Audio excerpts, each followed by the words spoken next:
Apocalipse, capítulo de número 2 e versículo de número 12. Vamos estar lendo aqui a palavra que nos diz assim: E ao anjo da igreja que está em Pérgamo, escreve: Isto diz aquele que tem a espada aguda de 2 fios. Eu sei as tuas obras e onde habitas, que é onde está o trono de Satanás, e retens o meu nome e não negaste a minha fé. Ainda nos dias de Antipas, minha fiel testemunha, o qual foi morto entre vós, onde Satanás habita. Mas umas poucas coisas tenho contra ti, porque tens lá os que seguem a doutrina de Balaão, o qual ensinava Balaque a lançar tropeços diante dos filhos de Israel, para que comessem dos sacrifícios da idolatria e se prostituíssem. Assim tens também os que seguem a doutrina dos nicolaítas, o que aborreço. Arrepende-te, pois, quando não, em breve virei a ti e contra eles batalharei com a espada da minha boca. Quem tem ouvidos, ouça o que o Espírito diz às igrejas. Ao que vencer, darei eu a comer do maná escondido, e dar-lhe-ei uma pedra branca, e na pedra um novo nome escrito, o qual ninguém conhece senão aquele que o recebe. Amém. Glória a Deus. Um instante de oração. Soberano Deus, eterno amado Pai, eis a tua mensagem que foi lida, meu Deus, neste momento. Venha usar a minha fraca pessoa, Senhor, e falar aos nossos corações. Venha mesmo, Senhor, nos instruir, meu Deus, a sermos melhores para Ti através desta mensagem, Pai. Eu peço a Ti e agradeço em nome de Jesus. Glória a Deus. Santo é o Senhor. Meus queridos irmãos, nós lemos aqui alguns versículos sobre uma carta escrita a uma igreja. O livro de Apocalipse foi escrito pelo apóstolo João, o apóstolo do amor, o mesmo que escreveu o Evangelho de João e as 3 epístolas do apóstolo João. Esta carta de Apocalipse foi escrita mais ou menos no ano de 70, no ano de 95, depois de Cristo, perto da morte de João, né? Quando João foi lançado na ilha de Patmos, tentaram matar João, diz a segunda tradição, que jogaram João num balde ali, que tinha óleo quente, né? Azeite quente. Todavia, João não morreu. Aí pegaram e falaram: não, vamos lançar ele na ilha de Patmos, que agora ele vai morrer lá. Só que o que eles achavam que estavam ali fazendo algo para matar João, para acabar com João, para dar um fim nele, eles estavam fazendo um favor. Porque a palavra vem nos dizer que na ilha de Patmos, onde João esteve ali confinado, ali João teve algo novo, algo envolvente, algo tremendo da parte de Jesus. Na ilha de Patmos, João ali vê Jesus no seu corpo glorificado. E ali, aleluia, João tem essa experiência tremenda com Jesus, onde Jesus fala pessoalmente com João, e ali fala: João, escreve aí no livro, aleluia, o que eu vou lhe dizer. Escreve todas as profecias, o que brevemente há de acontecer. Apocalipse capítulo 1, versículo 1 vem nos dizer: revelação de Jesus Cristo, a qual Deus lhe deu para mostrar aos teus servos as coisas que brevemente devem acontecer. E pelo seu anjo as enviou e as notificou a João, seu servo. Então, Jesus traz a João as coisas que brevemente haveriam de acontecer.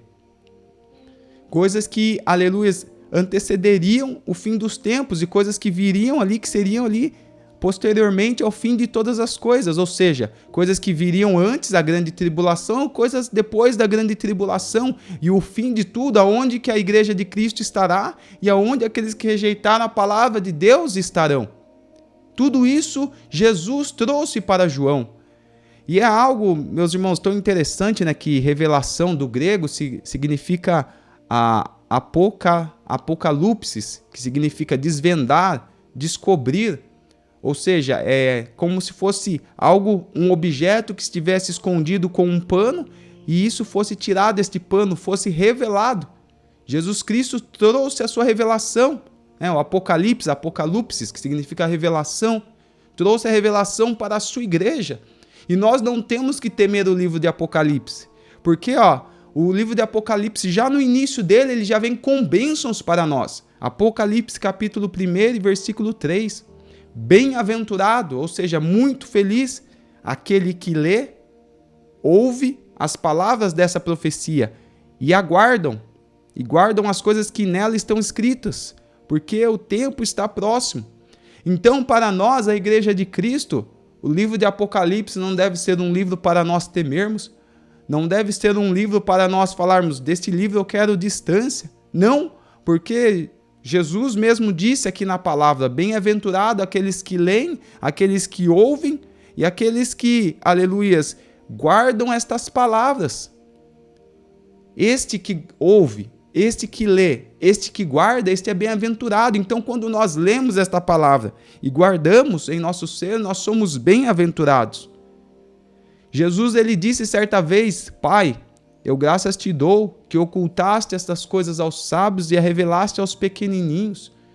Nessa ocasião, em Mateus capítulo 11, versículo 25, Jesus estava falando sobre a cidade de Betsaida, cidades ali que, aleluia, que Jesus estava falando que haveria ali menos rigor contra essas cidades, porque eles tiveram tanta chance e rejeitavam a mensagem. E Jesus ali, posteriormente, Jesus chega a dizer, Senhor, Pai, graças eu te dou, porque ocultaste estas coisas aos pequenininhos, aos grandes e revelaste aos pequenininhos. Ocultaste aos entendidos, aos sábios. Ou seja, os fariseus, os escribas, eles achavam que eram sábios, eles achavam que era cheio do conhecimento, mas os teus olhos estavam fechados. Certa vez, Jesus cura um homem que era cego de nascença, e ali fica aquele diálogo entre os fariseus, e ali os fariseus dizendo, olha, Jesus, tu está dizendo que nós somos cegos? Os fariseus se achavam que, por eles enxergar fisicamente, eles achavam que não eram cegos. Mas Jesus disse, olha, vocês, espiritualmente, vocês são cegos. E aquele homem que Jesus tinha curado, que era o homem cego de nascença, que tinha tido a vista, aquele homem estava enxergando mais que os fariseus, porque aquele homem estava enxergando fisicamente e espiritualmente. Aquele homem cego, outrora, tinha recebido a Jesus Cristo. Então Jesus chega em Mateus 11, 25, dar graças ao Pai, porque muitas das coisas têm sido ocultadas aos que se acham sábios, aos que se acham doutores, aos que têm muitas faculdades. Não é problema fazermos faculdade, não é problema fazermos curso, não é problema fazermos, aleluia, curso teológico, não. É maravilhoso estudar, é maravilhoso crescer na graça e no conhecimento. Mas Jesus estava falando contra aqueles homens, contra os fariseus, porque eles achavam que o seu conhecimento ali bastava. E Jesus estava falando, Pai, graças eu te dou, que estas coisas foram ocultadas aos sábios, aos entendidos e reveladas aos pequenininhos. E quem são os pequenininhos? Aqueles que são dependentes de Deus. Quando somos dependentes de Deus, nós somos o pequeno rebanho de Cristo. Aleluia! Somos pequenininhos de Cristo. E falando sobre revelação, o livro de Apocalipse, meus amados, está recheado de revelações. Profecias, algumas que foram ali ditas pelos profetas de Deus no Antigo Testamento, e outras que estavam sendo ali exclusivamente reveladas no livro de Apocalipse. E o livro de Apocalipse começa com cartas às igrejas da Ásia Menor, 7 cartas, às 7 igrejas da Ásia Menor, aonde foi igrejas daquela época. Igrejas, cada uma estava num estado, cada uma estava numa situação, e o Senhor veio com elogios, críticas, instruções e promessas para estas igrejas. E o que eu queria trazer nesta tarde para nós, a meditação sobre a igreja de Pérgamo.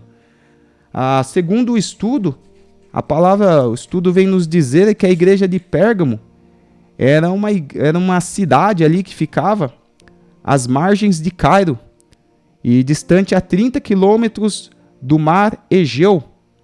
Pérgamo era a mais importante metrópole de Mícia, era uma cidade antiga, uma cidade rica, e ela ficou muito conhecida pela sua biblioteca ali que tinha na época. Tinha uma biblioteca com mais de 200 mil volumes, o acervo, imagina, na época ali uma biblioteca, aleluia, com mais de, uma biblioteca com mais de 200 mil acervos, livros, e esses livros na verdade eram pergaminhos, né, que é aqueles livros que eram enrolados, os pergaminhos, e eles tinham até uma técnica de ter pergaminhos ali com pele de animal, né, algo que em alguns lugares não era com pele de animal, mas Pérgamo tinha esses pergaminhos com pele de animal. E era uma cidade conhecida, era uma cidade antiga, era uma cidade muito rica. E lá estava a igreja de Cristo nesta cidade.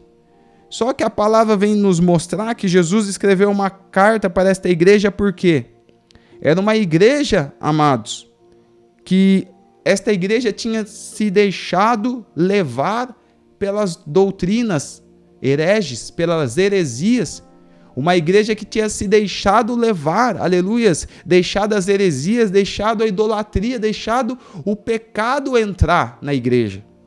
Jesus chega a dizer, olha, ali, aleluias, tinha minha testemunha fiel, Antipas, a qual foi morto por vós.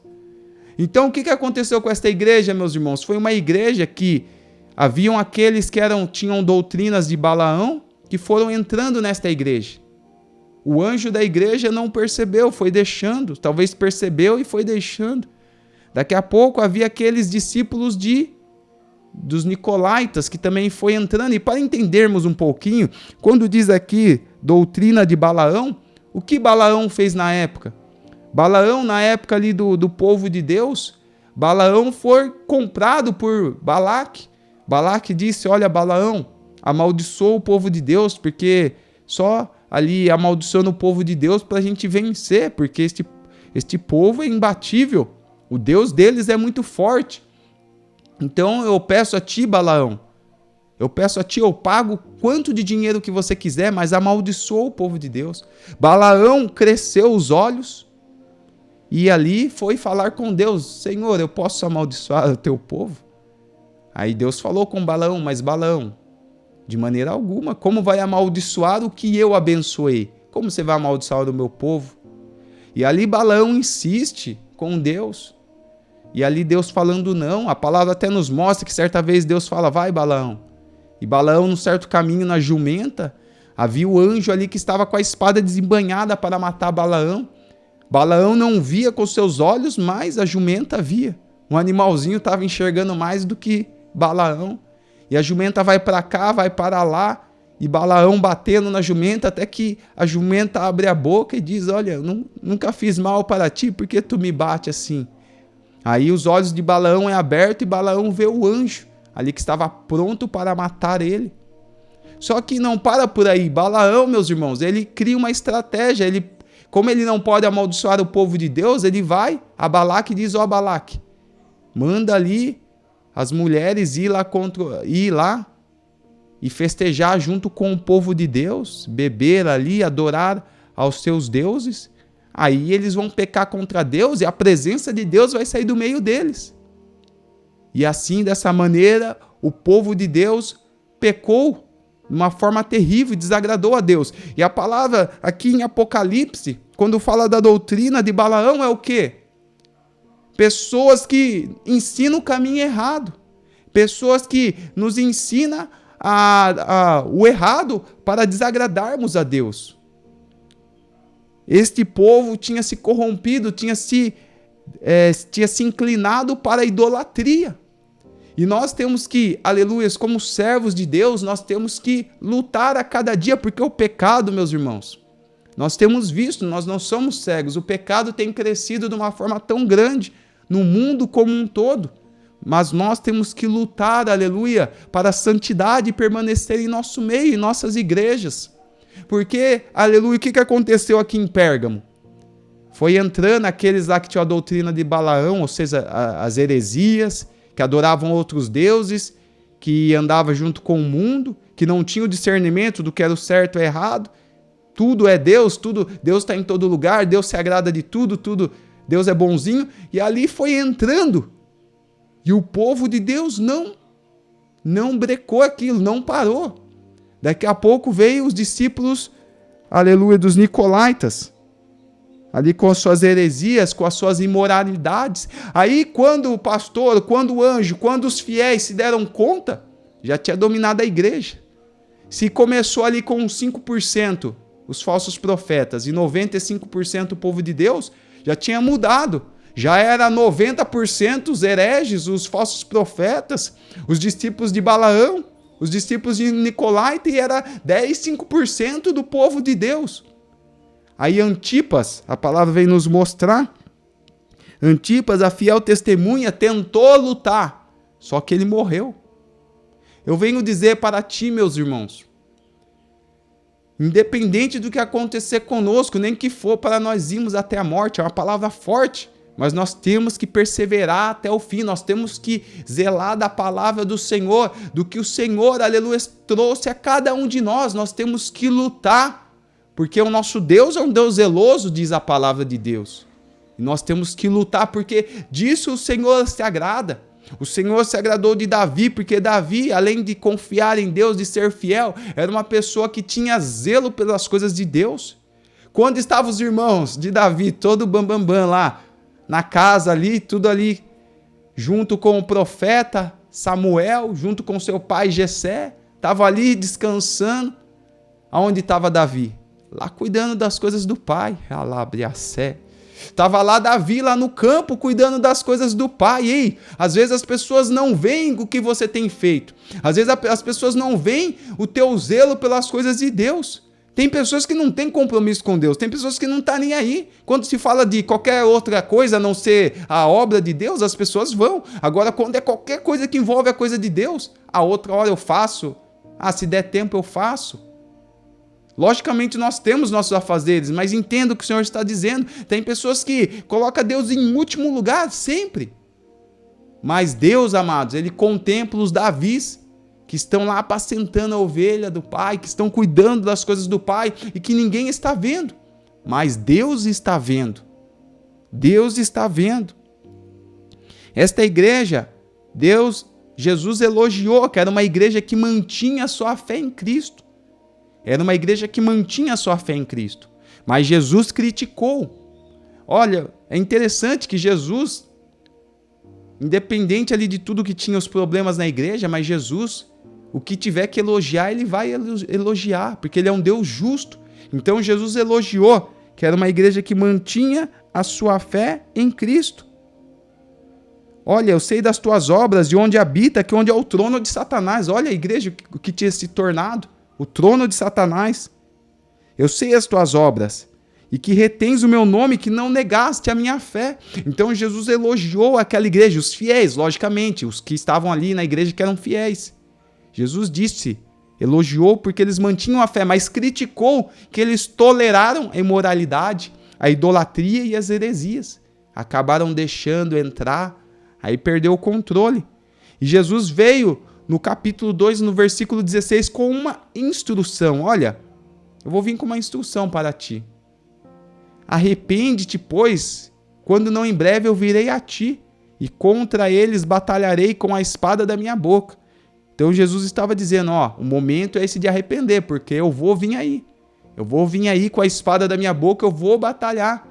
E sabemos que a palavra de Deus, como diz em Hebreus, é uma espada de 2 gumes, que penetra na divisão da alma, do espírito, das medulas, e é apta para discernir os pensamentos do homem.